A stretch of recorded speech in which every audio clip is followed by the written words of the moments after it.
مرحبا بكم. ستجدون في هذا الفيديو الدليل الشامل للسياحة والفنادق في سوريا.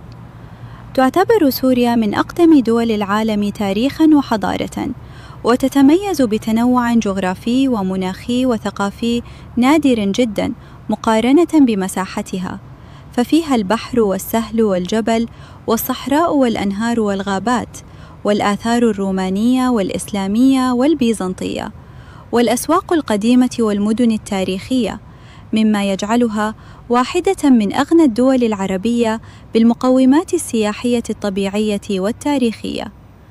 السياحة في سوريا لا تعتمد على نوع واحد فقط، بل تشمل السياحة التاريخية والأثرية، السياحة الدينية، السياحة الطبيعية، السياحة الجبلية، السياحة الساحلية، السياحة العلاجية، السياحة الريفية، سياحة الطعام والأسواق الشعبية. أولاً، المحافظات السورية وعددها. تتكون سوريا من 14 محافظة رئيسية: 1. دمشق، 2. ريف دمشق، 3.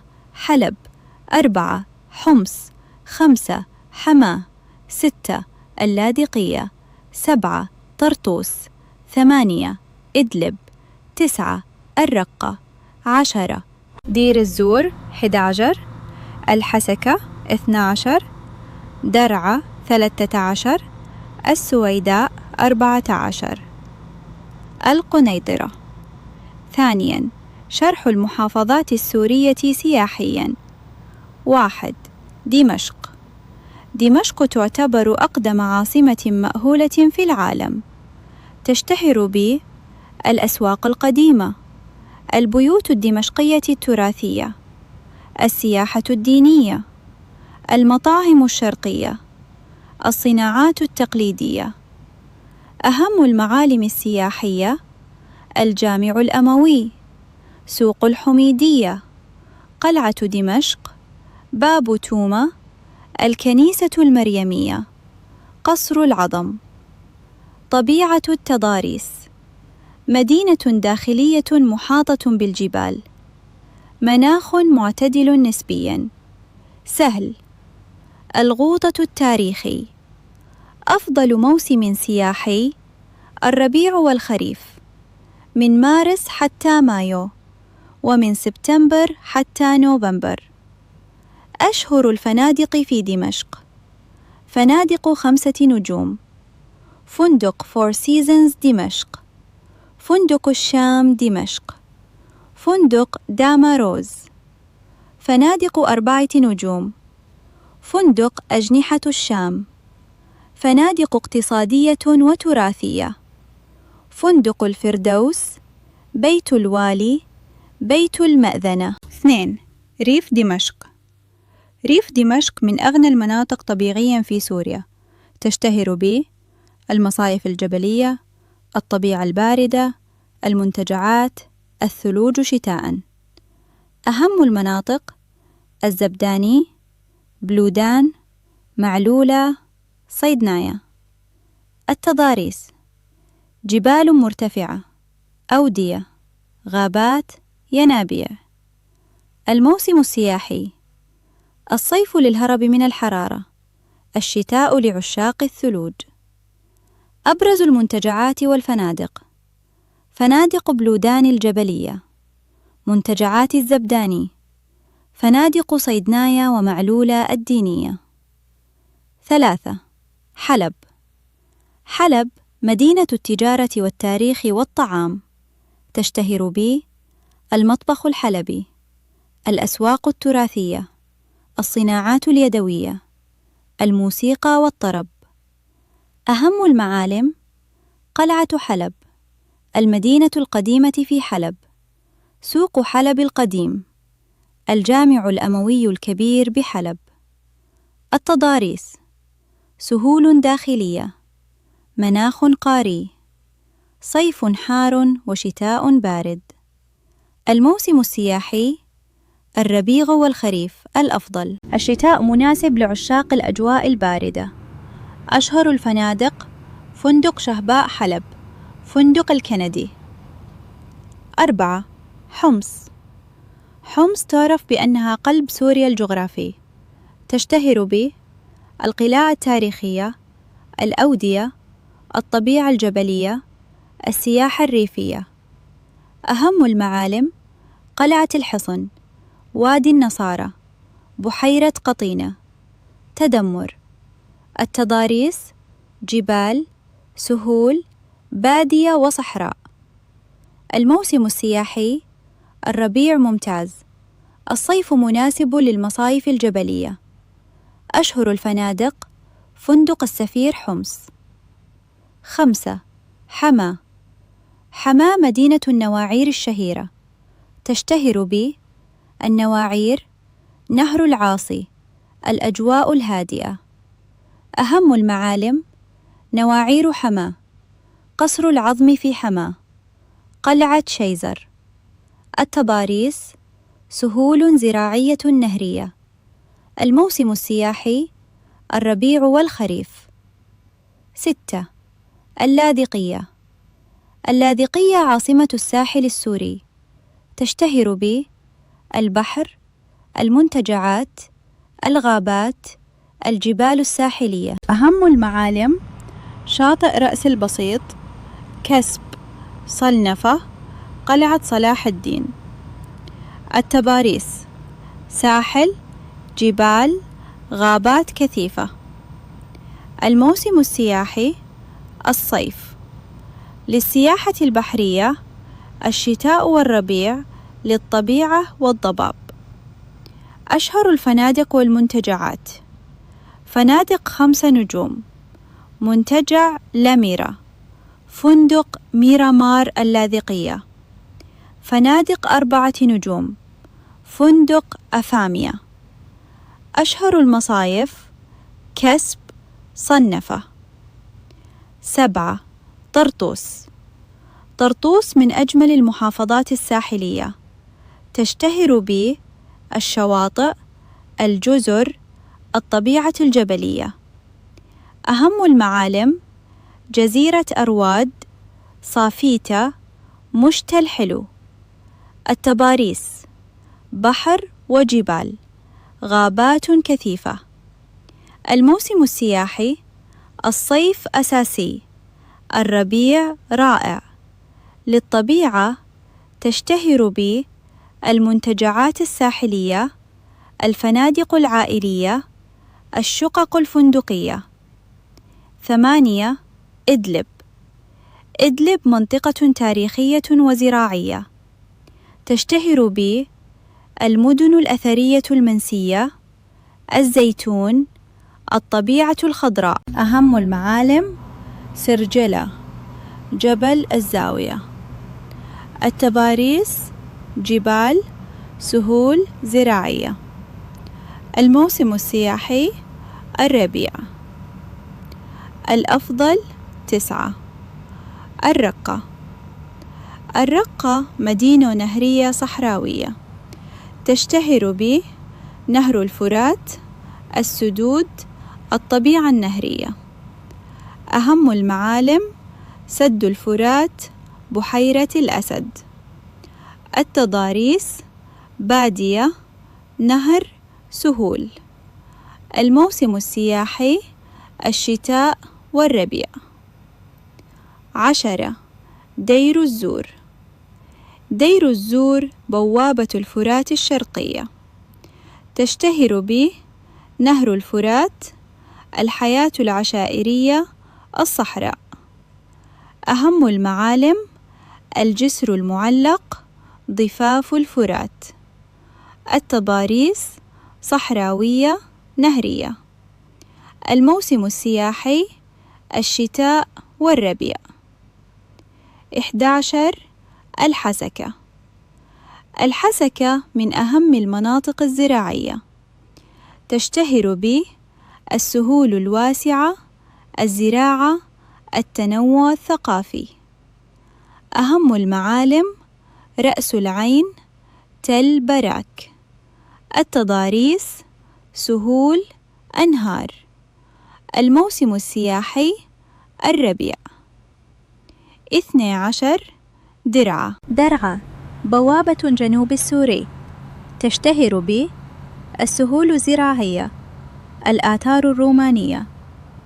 أهم المعالم: بصرة الشام، المدرج الروماني في بصرة. التضاريس، سهول بركانية، أراضٍ زراعية. الموسم السياحي: الربيع والخريف. 13. السويداء. السويداء مدينة الجبل والطبيعة الباردة، تشتهر بجبل العرب، المناخ المعتدل، الآثار الرومانية. أهم المعالم: جبل العرب، شهبة. التضاريس، جبال بركانية، طبيعة مرتفعة. الموسم السياحي: الصيف والربيع. 14. القنيطرة. القنيطرة منطقة هضاب وجمال طبيعي، تشتهر بهضبة الجولان، الطبيعة الخضراء، الأجواء الباردة. أهم المعالم: بحيرة مسعدة، مرتفعات الجولان. التضاريس، هضاب، مرتفعات. الموسم السياحي: الربيع والصيف. ثالثاً، مواسم السياحة في سوريا حسب الفصول. 1. الربيع، مارس، أبريل، مايو، أفضل موسم سياحي عموماً في سوريا. يتميز باعتدال الحرارة، اخضرار الطبيعة، امتلاء الأنهار، ازدهار المصايف. أفضل المحافظات: اللاذقية، طرطوس، ريف دمشق، السويداء، إدلب. 2. الصيف: يونيو، يوليو، أغسطس. موسم السياحة البحرية والجبلية، مناسب للساحل السوري، المصايف الجبلية، الرحلات العائلية. أفضل المناطق: كسب، صلنفة، لودان، الزبداني، طرطوس. 3. الخريف: سبتمبر، أكتوبر، نوفمبر. من أجمل المواسم بسبب اعتدال الجو وقلة الازدحام، مناسب لدمشق القديمة، حلب، المواقع الأثرية، الرحلات الثقافية. 4. الشتاء: ديسمبر، يناير، فبراير. موسم الثلوج والأجواء الباردة، مناسب للمصايف الثلجية، الجبال، السياحة الريفية. أفضل المناطق: بلودان، صيدنايا، كسب، جبل العرب. 4. أنواع السياحة المشهورة في سوريا. السياحة الدينية تشمل المساجد التاريخية، الكنائس القديمة، الأديرة مثل الجامع الأموي، معلولة، صيدنايا. السياحة الأثرية: سوريا من أغنى دول العالم آثاراً. أشهر المواقع: تدمر، قلعة الحصن، بصرة الشام، أفاميا، أوغريت. السياحة الطبيعية تشمل الغابات، الشواطئ، الأنهار، الجبال. السياحة الغذائية: المطبخ السوري من أشهر مطابخ العالم، وأبرز المدن الغذائية: حلب، دمشق، حمص، اللاذقية. 5. دليل الفنادق في سوريا حسب الفئات. الفنادق في سوريا تختلف حسب المدينة، مستوى الخدمة، موقع السياحي، الفئة السعرية، نوع الزبائن المستهدفين، وتنقسم إلى: 1. فنادق فاخرة 5 نجوم. 2. فنادق متوسطة 4 نجوم. 3. فنادق اقتصادية 3 نجوم. 4. فنادق شعبية وبيوت ضيافة. 5. منتجعات ومصايف. 6. شقق فندقية. 7. فنادق رجال الأعمال. 8. فنادق دينية وتراثية. الفنادق الفاخرة 5 نجوم تستهدف رجال الأعمال، الوفود الرسمية، السياح الأجانب، حفلات الزفاف والمؤتمرات. وتتميز: خدمة عالية، مطاعم فاخرة، مسابح وسبا، قاعات اجتماعات، مواقع مركزية. الفنادق المتوسطة 4 نجوم تستهدف العائلات، السياح العرب، الرحلات الجماعية. وتتميز بأسعار متوسطة، خدمة جيدة، مواقع مناسبة. الفنادق الاقتصادية 3 نجوم مناسبة للمسافرين بميزانية محدودة، الطلاب، المسافرين الداخليين.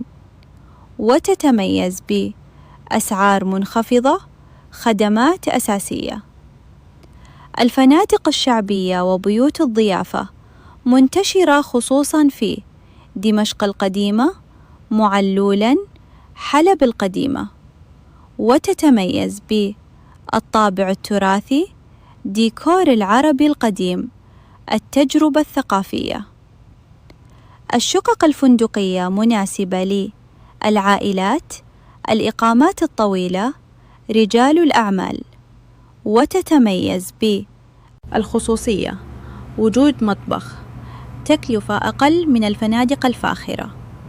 فنادق رجال الأعمال تتركز في دمشق، حلب، حمص، وتوفر إنترنت قوي، قاعات اجتماعات، مراكز أعمال، نقل من وإلى المطار. الفنادق الدينية تنتشر في دمشق، السيدة زينب، معلولاً، صيدنايا. وتستهدف الزوار الدينيين، الرحلات الجماعية. سادساً، الفرق بين الفئات الفندقية في سوريا. 5 نجوم فاخرة جداً، تستهدف VIP ورجال الأعمال، أسعارها مرتفعة. 4 نجوم خدمة جيدة جداً، مناسبة للعائلات والسياح، أسعارها متوسطة. 3 نجوم خدمات أساسية، اقتصادية ومنخفضة التكلفة. بيوت الضيافة تراثية وثقافية، أسعارها متفاوتة. الشقق الفندقية مرنة وعائلية، متوسطة التكلفة. 7. أكثر المدن احتواءً على فنادق. 1. دمشق الأكبر والأكثر تنوعاً. 2. اللاذقية، السياحة البحرية والمصايف. 3. حلب، السياحة التجارية والتاريخية. 4. طرطوس، السياحة الصيفية والعائلية. 8. مواسم ارتفاع أسعار الفنادق الصيف. الساحل، المنتجعات، الربيع، دمشق، المناطق الطبيعية.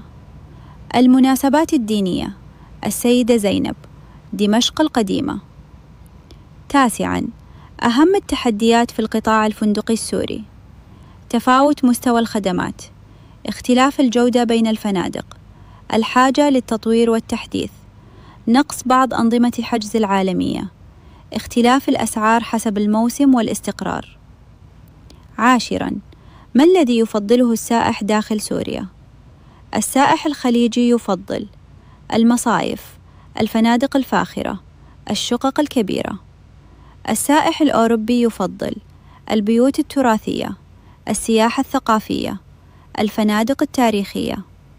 السائح الداخلي يفضل الفنادق الاقتصادية، الشقق الفندقية، المنتجعات الساحلية العائلية.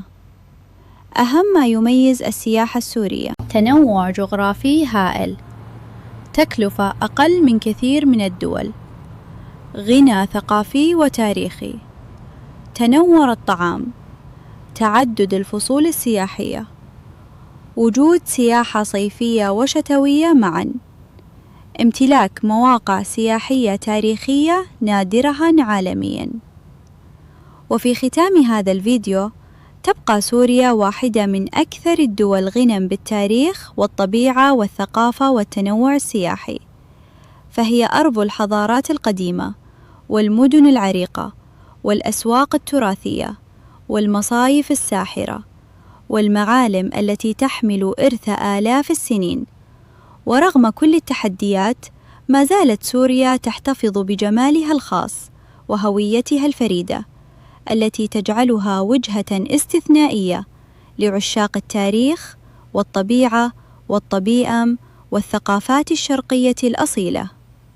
من شواطئ اللاذقية وطرطوس إلى جبال ريف دمشق والسويداء، ومن أسواق دمشق وحلب القديمة إلى آثار تدمر وبصرى الشام، تبقى سوريا حكاية حضارة لا تنتهي. إذا أعجبكم هذا الدليل، لا تنسوا دعم الفيديو بالإعجاب والاشتراك بالقناة وتفعيل الجرس ليصلكم كل جديد عن السياحة والسفر والثقافات حول العالم. نلقاكم في فيديو جديد، وإلى اللقاء.